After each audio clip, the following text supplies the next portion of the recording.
Hello everyone, मेरा नाम है ऋतिक शर्मा और आप देख रहे हैं ड्यूजी एजुकेशन। जैसा कि आपको पता है कि हम क्राउन का जनरल नॉलेज है, इसको पेज बाय पेज ख़त्म करने का टारगेट कर रहे हैं और अभी हमने पेज 6 तक कवर कर लिया है। पेज 6 तक हमने एंशियंट हिस्ट्री के सोर्सेस, कौन कौन से स्रोत हैं उसके बारे में पढ़ा। फिर एंशियंट हिस्ट्री कैसे डिवाइडेड है, प्री हिस्ट्री, प्रोटो हिस्ट्री, इनके बारे में पढ़ा। और उसके बाद हम जो है इंडस वैली सिविलाइजेशन को कवर कर रहे हैं। इसके बाद का जो टॉपिक होने वाला है वो वैदिक एज होने वाला है। तो बेसिकली हम पूरा का पूरा जो history, polity, economy, geography, static complete जो है वो इस बुक को के माध्यम से हम कवर करने वाले हैं। तो अगर आप इस चैनल पर नए हो तो इसको सब्सक्राइब कर लो ताकि आप ये पूरे कोर्स का फ़ायदा उठा सको। अब आते हैं आज के टॉपिक पे, जो कि है इंडस वैली सिविलाइजेशन के बारे में। उनके बारे में हमने पढ़ा था कि वहाँ की ड्रेनेज सिस्टम कैसा है, घर कैसे हैं, खेती कैसे होती है, जानवरों, कौन कौन से जानवरों को पालन करते हैं, ट्रेड एंड कॉमर्स कैसा होता है, साथ में पॉलिटी कैसा होता है, वहाँ का राजनीतिक व्यवस्था कैसा है, समाज कैसा है। अब हम पढ़ने वाले हैं कि कौन कौन सी धार्मिक प्रथाएं जो है वहाँ प्रचलित थी। तो जैसा कि हमने पहले पढ़ा था कि इंडस वैली सिविलाइजेशन में मंदिरों का अवशेष नहीं मिलते हैं, मंदिरों का कोई भी अवशेष नहीं मिला है, लेकिन वो धरती, जो अर्थ गॉडेस है, धरती को माँ के रूप में मानते थे और उनकी पूजा करते थे। उनको फर्टिलिटी गॉडेस के नाम से वो जानते थे। साथ ही वहाँ पे महादेव महादेव पशुपति महादेव भगवान का सील पे उल्लेख मिला है। तो इससे पता चलता है कि वो इन पशुपति भगवान को भी मानते थे। उसके साथ ही वो बहुत सारे ट्रीज यानी पेड़ और जानवरों को भी पूजा करते थे। जैसे कि बहुत सारा जो सील है वो पीपल के वृक्ष में मिलता है, तो इससे पता चलता है कि वो पीपल के वृक्ष को भी पूजनीय मानते थे। और साथ ही जानवरों में अगर बात करें तो वन हॉर्न्ड एनिमल यानी वन हॉर्न्ड यूनिकॉर्न जो होता है उसको बहुत ज़्यादा तवज्जो देते थे। तो ये सारा चीज़ जो है इंडस वैली सिविलाइजेशन यानी सिंधु घाटी सभ्यता के लोग इस तरह से अपना रिलीजियस प्रैक्टिस करते थे। उसके बाद आता है बरियल प्रैक्टिस, कि उनका बरियल प्रैक्टिस कैसा था, कैसे वो दफन करते थे या फिर अंतिम संस्कार कैसे करते थे। तो 3 तरह के जो अंतिम संस्कार की विधि है वो पाई गई है मोहनजोदारो में। पहला है कंप्लीट बरियल, मतलब पूरी तरह से दफना देना। दूसरा है फ्रैक्शनल बरियल। फ्रैक्शनल बरियल मतलब होता है कि कुछ हड्डियों को दफनाना और बाकी जो शरीर है उनको जानवरों के सामने मतलब दे देना, जानवरों के लिए छोड़ देना और पक्षियों के लिए। तीसरा है पोस्ट क्रीमेशन बैरियल बरियल, मतलब जलाने के बाद फिर उनको दफन करना। तो इन 3 तरह के अंतिम संस्कार की विधि जो है वो हमको इंडस वैली सिविलाइजेशन यानी सिंधु घाटी सभ्यता में देखने को मिलती है। जो जनरल प्रैक्टिस था वो ऐसा था कि लोगों का जो जो शव होता है उनका सर जो है वो नॉर्थ यानी उत्तर की दिशा में रख के वो बरियल करते थे। और ये भी एविडेंस मिला है कोटका नाम के जगह से, जो कि इंडस वैली सिविलाइजेशन का साइट है, कि वो लोग पॉट बरियल भी करते थे। पॉट यानी घड़े में जो भी अवशेष हैं उनको डालकर उनको दफनाना। तो इस तरह से इतने तरह के जो है अंतिम संस्कार की विधि वहाँ पाई जाती थी। तो काफ़ी इंटरेस्टिंग फैक्ट्स जो है आपको पता चल रहा होगा इंडस वैली सिविलाइजेशन के बारे में इस पूरे सीरीज़ से। अगला जो हम फैक्ट डिस्कस करने वाले हैं वो वज़न तौलने से रिलेटेड है, कि किस तरह का वज़न जो है वो कैसे वो वज़न नापते थे, कैसे वो व्यापार करते थे। तो जो भी उनका वज़न नापने का, जैसे आज हम लोग का किलो होता है, हाफ किलो होता है, आधा किलो, 1 किलो, 5 किलो, इस तरह का बटखारा या फिर जो बोलते हैं उसको। आज तो इलेक्ट्रॉनिक वेइंग मशीन आ गया है, लेकिन उस समय क्या करता था, उस समय 1, 2, 4, 8, 16, 64 इसके मल्टीपल में जो है वेटिंग का जो भी इक्विपमेंट होता था इसके मल्टीपल में होता था। मतलब 1, 2, 4, 8, 16 एंड 64 इसके मल्टीपल में जो होता था। और अधिकतर जो जो तौलने का विधि था वो 16 से मल्टीपल में ही यूज किया जाता था। मतलब 16, 32 ऐसे करके कुछ बटखारा होगा जो कि यूज किया जाता था उस समय। वे मेज़रमेंट का भी उस समय उनको, जैसे हम आज फीता से या टेप से नापते हैं कि 5 सेंटीमीटर है, स्केल से नापते हैं, तो वो मेजरमेंट का विधि जो है वो उनको उस समय भी पता था। और वो इसके लिए स्टिक में जो भी मार्क कर देते थे, जैसे आज हम लोग स्केल पे मार्क रहता है वैसे ही स्टिक पे वो मार्क कर देते थे। और वो स्टिक जो है वो ब्रॉन्ज से बना होता था। तो ये सारा जो फैक्ट एंड फिगर है वो काफ़ी इंटरेस्टिंग है, जो कि देखने को मिलता है पूरे ऑल ओवर हिस्ट्री के अलग अलग पार्ट से, और ये हम कंपाइल करके एक साथ पढ़ते हैं। फिर है हड़प्पन स्क्रिप्ट। वहाँ का स्क्रिप्ट कैसा था, किस तरह से जो लोग हैं वो लिखते थे और क्या वो लिखना जानते थे, सबसे पहली बात तो ये है। और लिखते थे तो क्या उसको आज समझ सकते हैं। तो काफ़ी हड़प्पन स्क्रिप्ट जो है 1853 ईस्वी में पाया गया था, और पूरा कंप्लीट स्क्रिप्ट जो है 1923 यानी 1923 ईस्वी में पाया गया था। लेकिन अभी भी ये डिसिफर नहीं हुआ है, अभी भी इसको डिसिफर होना बाकी है। और हड़प्पन जो है वो बहुत लंबे लंबे टेक्स्ट नहीं लिखते थे यार, वे बहुत छोटे छोटे टेक्स्ट लिखते थे जिसमें सिर्फ कुछ ही वर्ड्स होते थे। तो ऐसे ऐसे वो इंस्क्रिप्शन उनका होता था, और उनका इंस्क्रिप्शन जो है वो अल्फ़ाबेटिकल ना होके पिक्टोग्राफिक होता था। मतलब वो पिक्चर की तरह बनाते थे, ना कि ABCD ऐसे नहीं लिखते थे, वो पिक्चर बनाते थे। जैसे कि चाइनीज़ आज स्क्रिप्ट है ना, वैसा उनका एक स्क्रिप्ट था। और टोटल स्क्रिप्ट जो है 250 से लेके 400 नंबर तक होता था। ये आर्ट ऑफ राइटिंग जो है वो काफ़ी एक रूडिमेंट्री स्टेज है। जनरली जो है राइट टू लेफ्ट लिखा जाता था, लेकिन कुछ केसेस में अपोजिट डायरेक्शन में भी लिखा जाता था। मतलब राइट टू लेफ्ट ना लिख के लेफ्ट टू राइट भी लिखा जाता था कुछ केसेस में, लेकिन मैक्सिमम राइट टू लेफ्ट लिखा जाता था। लेकिन जो राइटिंग का अलग अलग डायरेक्शन का वो है, वो भी पाया जाता है कि अलग अलग डायरेक्शन में भी वो लोग लिखते थे। तो अब आता है, तो हमने क्या क्या डिस्कस करा पूरे हड़प्पन कल्चर या इंडस वैली सिविलाइजेशन में हमने डिस्कस करा है। सबसे पहले हमने डिस्कस करा कि कब से शुरुआत होता है इसका, तो 3500 BC से शुरू होता है और 1300 BC के आसपास तक रहता है। ये उसका इंडस वैली सिविलाइजेशन का अलग अलग टाइम पीरियड है। अलग अलग साइंटिस्ट जो है वो टाइम पीरियड अलग अलग मानते हैं। फिर हमने इसका विस्तार पढ़ा कि कहाँ से कहाँ तक है। तो कश्मीर के मांडा से लेके महाराष्ट्र में दैमाबाद तक है नॉर्थ साउथ में, और यूपी में आलमगीरपुर से लेके पाकिस्तान के सुतका गेडोर तक है ईस्ट वेस्ट में। तो ये इसका एक्सटेंट है, विस्तार है। फिर हमने इंपॉर्टेंट सेंटर के बारे में पढ़ा, जैसे हड़प्पा में के बारे में पढ़ा, किसके नदी के किनारे है, क्या क्या पाया गया था। कालीबंगा के बारे में पढ़ा, मोहनजोदारो के बारे में पढ़ा, लोथल के बारे में पढ़ा, चनहुद्रो, धोलावीरा, इन सारे चीज़ों के बारे में हमने लेक्चर नंबर 5 में पढ़ा। उसके बाद हम कैरेक्टरिस्टिक्स पे आए कि क्या क्या विशेषता था, जो हम अभी भी डिस्कस कर रहे थे। तो इसमें हमने पढ़ा टाउन प्लानिंग, कैसा उनका टाउन था, नालियाँ कैसी थी, घर कैसे थे, खेती कैसे होती थी, जानवर कौन कौन से वो पालते थे, कौन कौन से आर्ट एंड क्राफ्ट वो जानते थे, किस किस चीज़ का वो ट्रेड एंड कॉमर्स करते थे। और उसके बाद हमने पढ़ा कि कौन कौन से इंपोर्ट वो कहाँ कहाँ से करते थे, जैसे गोल्ड कहाँ से इंपोर्ट करते थे। इन सारे डेटा को पढ़ा। फिर उनका सोसाइटी कैसा था, वो उनका राजनीतिक व्यवस्था कैसा था। आज ये पेज नंबर 6 में हमने पढ़ा था। पेज नंबर 7 में हमने आज ख़त्म किया कि वो कौन कौन से धार्मिक गतिविधियाँ उनको आती थी, कौन कौन से धार्मिक प्रथाएं जो है वो वहाँ प्रचलित थी। फिर हमने पढ़ा कि अंतिम संस्कार वो कैसे करते थे, इसके बारे में भी पढ़ा।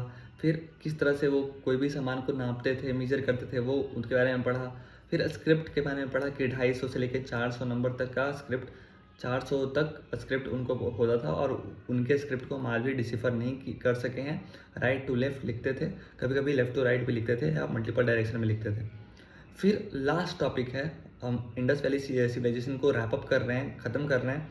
तो अंतिम जो टॉपिक है वो है किस तरह से उनका अंत हुआ। तो बहुत सारे थ्योरी है यार इसके रिलेटेड कि इंडस वैली सिविलाइजेशन का अंत कैसे हुआ था।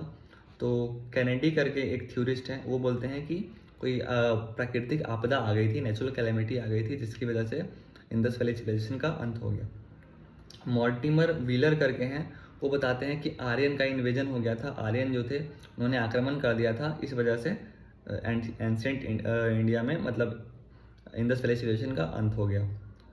फिर गॉर्डन चाइल्ड बोलते हैं कि बाहरी कोई एग्रेशन हुआ था, बाहरी कोई आक्रमण हुआ था। अस्टीन एंड घोष बोलते हैं, अस्टीन एंड घोष करके थ्योरिस्ट है, वो बोलते हैं, क्या बोलते हैं, क्लाइमेट चेंज हो गया था, क्लाइमेट चेंज की वजह से ख़त्म हो गया इंडस वैली सिविलाइजेशन। लैम्बरिक जो है, लैम्बरिक बताते हैं कि रिवर सिस्टम, वहाँ का नदियों का तंत्र था काफ़ी अनस्टेबल था, तो इस वजह से नदी और पानी की कमी या फिर बाढ़ की वजह से अंत हो गया। रॉबर्ट रैक्स बताते हैं कि अर्थक्वेक आया था, इसकी वजह से जो इंडस वैली सिविलाइजेशन का अंत हो गया। और फेयर सेविस बताते हैं कि इकोलॉजिकल बैलेंस बिगड़ गया था, इस वजह से पूरे जो इंडस वैली सिविलाइजेशन है उसका अंत हो गया।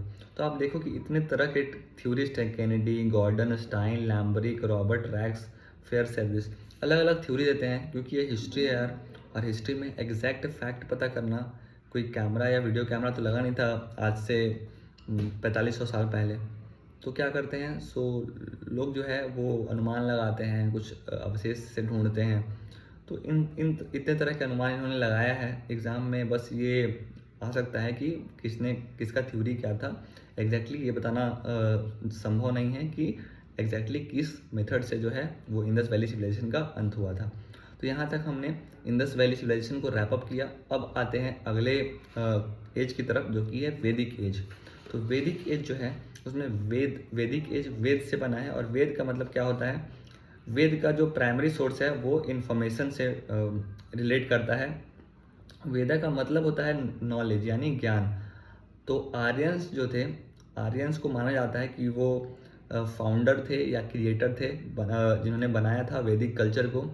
आर्य जो है वो कोई रेस को डिनोट ना करके बेसिकली लैंग्वेज को करता है। बहुत सारे लोग जानते हैं कि आर्यंस कोई रेस को डिनोट करता है, नहीं, आर्यंस एक लैंग्वेज को डिनोट करता है।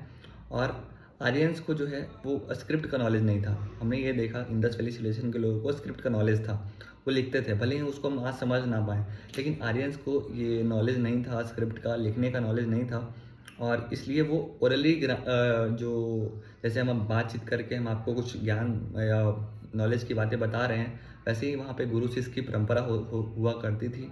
और वो ओरली मतलब बोल के जो है वो अपना ज्ञान दूसरे को ट्रांसफ़र करते थे। इसीलिए जो वैदिक लिटरेचर है वो भी पहले ओरल फॉर्म में था, और इसको श्रुति लिटरेचर बोला जाता था। श्रुति लिटरेचर बोला जाता था वैदिक लिटरेचर को। जनरली जो टेक्स्ट जो है वो बताती है कि वैदिक के जो लोग थे वो एग्रीकल्चर से बिलोंग करते थे, और पैस्टोरलिज्म मतलब वो घुमंतु थे, एक तरह से घुमंतु चरवाहा बोलते हैं जिसको, कि एक जगह से दूसरे जगह जाके अपने मवेशियों को चराना और वहीं पे अपना जीवन यापन करना, ऐसा उनका पेशा था वैदिक एज के लोगों का, आर्यंस का। और यही उनका जीवन जीने का मेन लाइवलीहुड था।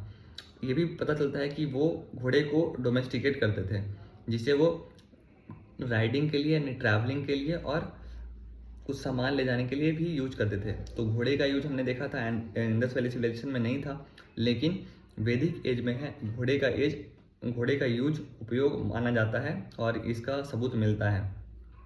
साथ ही में वो व्हील यानी चक्के का इस्तेमाल करते थे गाड़ियाँ बनाने के लिए, और लड़ाई करना होता था तो धनुष और बाण से करते थे। जैसे राम जी को आप धनुष बाण बो एंड एरो लिए दिखते हो, तो इसलिए आर्य वंश से माना जाता है। इन पूरे जो इंडिया के जो भगवान हैं उनको आर्य से डिनोट किया जाता है, क्योंकि वो भी उसी शैली से लड़ते थे, लड़ाई करते थे जैसे आर्यंस करते थे। आर्यंस बो एंड एरो से लड़ाई करते थे। पूरा जो वैदिक एज की जो सोसाइटी थी वो मेल डोमिनेटेड सोसाइटी थी, मतलब घर का मुखिया कौन होता था, कोई मेल होता था। जबकि हमने एंशिएंट इंडिया में जो इंडस वैली सिविलाइजेशन है, सिंधु घाटी सभ्यता में देखा कि वहाँ पे वुमेन को काफ़ी ज़्यादा महत्व था, और वुमेन से रिलेटेड गॉडेस भी होती थी, और वुमेन सेंट्रिक जो है सोसाइटी होती थी। तो ये मेल डोमिनेटेड सोसाइटी में रहते थे, और ये दफनाते भी थे, और साथ में मतलब अगर उनको अंतिम संस्कार की बात की जाए वैदिक एज के बारे में, तो ये भी दफनाते थे और साथ में क्रीमेशन भी करते थे, मतलब उनको आग में दहन भी किया जाता था। तो ये सारा एक ऊपर का ओवरव्यू था वैदिक एज के बारे में। हम काफ़ी डिटेल में पढ़ने वाले हैं। सबसे पहले हम वैदिक लिटरेचर के बारे में पढ़ेंगे, वैदिक सोसाइटी के बारे में हम डिटेल में, जैसे हमने पढ़ा इंडस वैली सिविलाइजेशन का सोसाइटी, वैसे ही हम वैदिक एज की सोसाइटी में पढ़ेंगे। लेकिन पहले क्या करेंगे, पहले हम वेद के बारे में जान लेते हैं। तो विष्णु पुराण के अनुसार जो है ओरिजिनल वेद जो है वो लिखा गया था, जो बोला गया था, बताया गया था, वो भगवान के द्वारा बताया गया था ऋषिस को, मतलब जो उस समय ऋषि मुनि होते थे उनको बताया गया था भगवान के द्वारा। और द्वापर एज में जो है कृष्णा द्वापना जो है वो वैदिक स्टडी करके और क्लासिफाइड किया जो वेद को 4 भाग में, ऋग्वेद, सामवेद, यजुर्वेद, अथर्ववेद। और जैसे ही उसने रिक्लासिफाई किया वेद को, तो वेद जो वो नाम है वो आज वेद व्यास के नाम से जाने लगे। तो वेद जो है वो ये माना जाता है कि इसने कोई इंसान ने नहीं बनाया है, ये भगवान के द्वारा बनाया गया है, इसलिए उसको अपौरुष्य बोलते हैं। वेद को अपौरुष्य भी बोलते हैं, क्योंकि माना जाता है कि वेद कोई इंसान नहीं बनाया है, ये भगवान के द्वारा बताया गया था ऋषिस को, ऋषि ने बाद में इसको लिखा है बस। वैदिक जो स्कल्पचर है उसमें 4 मेन वेद है, जैसे कि ऋग्वेद, यजुर्वेद, सामवेद, अथर्ववेद। और हर एक जो ये वेद हैं उनके 4 डिवीजन होते हैं, और वो 4 डिवीजन कौन कौन से होते हैं? संहिता यानी मंत्रा, ब्राह्मणा, अरण्यक और उपनिषद। सोचो, एक वेद है, उसके 4 सब पार्ट होते हैं, कौन कौन सा? संहिता, ब्राह्मणा, अरण्यक, उपनिषद। संहिता, ब्राह्मणा, अरण्यक, उपनिषद। तो ये वेद को सब क्लासिफाई किया गया है 4 भाग में, ऋग्वेद, सामवेद, यजुर्वेद, अथर्ववेद, और वो भी बाद में सब क्लासिफाई होते हैं संहिता, ब्राह्मणा, अरण्यक, उपनिषद। अब संहिता क्या होता है आप पूछोगे, तो संहिता में प्रार्थना होता है, हाइम्स होता है, उच्चारण होता है प्रार्थना का, कि किस तरह से मतलब प्रार्थना करना है। तो हाइम्स, प्रेयर, चार्म्स या कोई भी फार्मूला, सेक्रीफाइस का जो फार्मूला है वो दिया रहता है संहिता में। ब्राह्मणा में क्या होता है? ब्राह्मणा में हम मतलब समझते हैं कि जो प्रार्थना हम कर रहे हैं, जो सेक्रीफाइस का फार्मूला, जो मतलब सेक्रीफाइस का जो हम प्रोसेस कर रहे हैं वो क्यों कर रहे हैं, कैसे करना है, उसका रीजन जो है, उसका मतलब जो है वो बताया गया है ब्राह्मणा में। उसके बाद ब्राह्मणा भी जो जो इम्पोर्टेंट ब्राह्मणा है उसके नाम मैं बता देता हूँ, आप ध्यान में रखना या चाहो तो नोट कर सकते हो। ऐतरेय ब्राह्मणा, कौशितकी ब्राह्मणा, तंद्य महाब्राह्मणा, जैमिया ब्राह्मणा, जामिनिया ब्राह्मणा, तैतरीय ब्राह्मणा, शतापथ ब्राह्मणा, गोपथ ब्राह्मणा। मैं फिर से बोलता हूँ, ऐतरेय, कौशितकी, तंदई महा, जामिनिया, तैतरीय, शतापथा, गोपथा, ये सारा ब्राह्मणा का नाम है, जो कि आपको ध्यान में होना चाहिए। ऐसे इतना डेप्थ में नहीं पूछता है, बट मैं बता दे रहा हूँ। फिर अरण्यक, हमने संहिता जान लिया कि उसमें प्रार्थना होता है, हाइम्स यानी मंत्र होते हैं। ब्राह्मणा में क्या होता है, हम समझते हैं कि क्यों कैसे कर रहे हैं, मतलब डिटेल होता है, वही सब सारे मंत्रों का, वही सब प्रार्थनाओं का सारा डिटेल होता है ब्राह्मणा में। फिर है अरण्यक, अरण्यक का मतलब होता है फॉरेस्ट, यानी फॉरेस्ट से बना हुआ बुक, जंगलों में बना हुआ बुक। ये किसके द्वारा लिखा गया था? वैसे संत, वैसे पुजारी जो है, जो जंगलों में निवास करते थे, वहाँ से नॉलेज गेन करते थे, एकांत में तपस्या करके, उनके द्वारा लिखा गया बुक जो है अरण्यक कहलाता है। और यह सेक्रीफाइस, सिंबलिज्म, फिलॉसफी, इनके बारे में बात करता है। यह एक तरह का ब्रिज है, मतलब पुल है, किसके बीच में? कर्म मार्ग और ज्ञान मार्ग के बीच में। कर्म मार्ग जो है वो ब्राह्मणा बताता है, और ज्ञान मार्ग कौन बताता है? उपनिषद। तो उसके बीच में जो ब्रिज का, पुल का जो काम करता है वो अरण्यक करता है। फिर है उपनिषद, उपनिषद वर्ड आया तो हम उपनिषद के बारे में पढ़ लेते हैं। उपनिषद जो है वो डिराइव हुआ है, रूट वर्ड जो है उपनिष से। उपनिष का मतलब होता है किसी के नज़दीक बैठ के और गुरु और शिष्य, इसकी परंपरा से ज्ञान अर्जित करना। उपनिष का मतलब क्या होता है? किसी के नज़दीक बैठकर गुरु शिष्य की परंपरा से ज्ञान अर्जित करना। तो उपनिष से बना है उपनिषद, और इसमें फिलोसफिकल टेस्ट होते हैं कि जैसे इंडिविजुअल मेरे खुद के बारे में क्या फिलॉसफी होनी चाहिए, जो वर्ल्ड है वो किस तरह से बना होगा उसकी फिलॉसफी, प्राकृतिक में बहुत सारी मिस्ट्रीज हैं उनके बारे में। तो इन सब चीज़ों के बारे में उपनिषद डिस्कस करता है। इसको वेदांत भी बोला गया है, क्योंकि यह लास्ट फेज है वैदिक पीरियड का। वैदिक पीरियड के लास्ट फेज को उपनिषद डिनोट करता है, इसलिए इसको वेदांत भी बोलते हैं।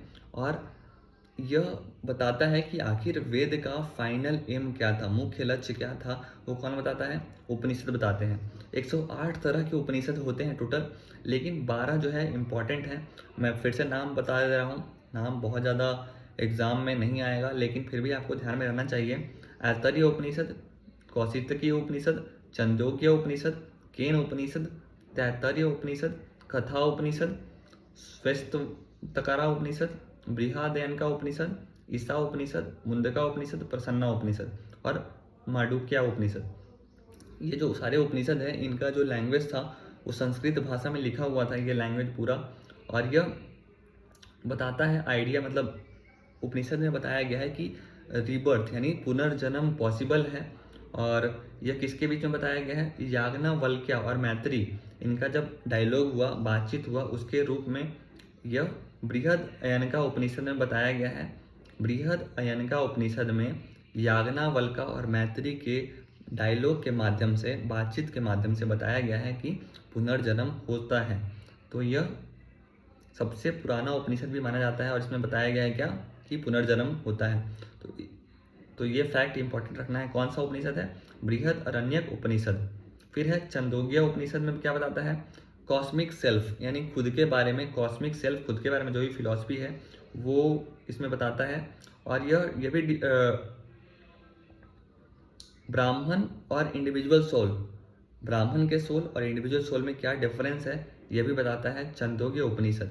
तो ये सारे कुछ उपनिषद के नाम थे और जो क्या वो बताते हैं, क्या हम उपनिषद में सीखते हैं, फिलॉसफी सीखते हैं। ये वेदांत के रूप में भी जाना जाता है क्योंकि यह वेद के अंतिम टाइम पीरियड को डिनोट करता है। तो अभी तक हमने क्या क्या सीखा? अभी तक हमने सीखा, मैं फिर से रिकैप कर रहा हूँ और वीडियो को एंड अप कर रहा हूँ। हमने सीखा इंडस वैली सिविलाइजेशन के सोसाइटी के बारे में, धार्मिक प्रथा के बारे में, किस तरह से बरियल करते हैं, दफनाते हैं, वेट्स एंड मेजर के बारे में, और स्क्रिप्ट कौन सा यूज करते हैं उसके बारे में। उसके बाद हम वैदिक एज पे आए। वैदिक एज में हमने क्या क्या जाना कि वैदिक एज की सोसाइटी के बारे में थोड़ा सा एक ज्ञान लिया कि किस तरह की सोसाइटी होती है, कैसे शुरुआत हुआ इसका, वेद कौन कौन से होते हैं इसके बारे में पढ़ा। वेद को सब क्लासीफाई किसके बारे में किया गया है, जैसे संहिता, ब्राह्मणा, आरण्यक, उपनिषद। फिर संहिता के बारे में क्या संहिता बताता है, ब्राह्मणा क्या बताता है, आरण्यक क्या किसको डिनोट करता है, और उपनिषद में हम क्या सीखते हैं। इन सारी चीज़ों को हमने सीखा।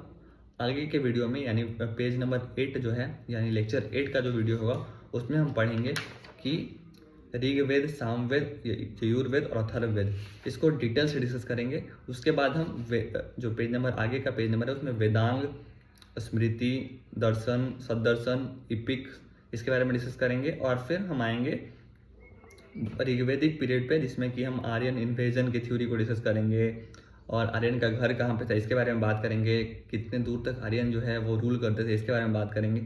तो काफ़ी इंटरेस्टिंग फैक्ट आने वाला है। आप इस सीरीज़ में बने रहना और सारे वीडियोस को बहुत ही ध्यान से देखना। मैं फिर से एक बार रिक्वेस्ट कर रहा हूँ, ये जो कोई भी जीके का कोर्स होता है वो जब तक आप शुरू से अंत तक नहीं करोगे तब तक आपको कंप्लीट इन्फॉर्मेशन नहीं होगा। तो आपको 10 अलग अलग यूट्यूब चैनल से भटकने से अच्छा है कि आप एक यूट्यूब चैनल पे और एक बुक से पूरे जीके को कंप्लीट करो, ताकि आपको भविष्य में किसी भी एग्जाम के लिए जीके ना पढ़ना पड़े। मिलते हैं अगले वीडियो में। सी यू, बाय बाय।